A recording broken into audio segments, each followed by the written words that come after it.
My name is Risha. Today is the 4th of February 2024, and I'm going to be going over week 6 performance for SPX based on option chain analysis. And you can see here clearly that this is the first week pretty much where our predictions have actually been positive. Actually, no, that's not true. There's the first week that we did this, it was positive, but after that we had a pretty negative run. But this week was actually profitable for us. So the prediction was on the 28th of January that SPX goes up.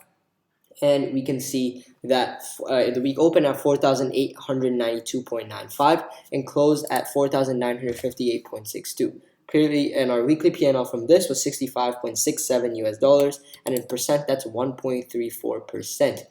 And that compared to SPX's of 1.38%, this actually brings our alpha down slightly, but it's still a profitable week at minus 4.75% alpha. However, this was a good start to SPX, and we can see that this week the prediction was correct. But that's all for now. Thank you for watching, enjoy, and I will see you in the next video.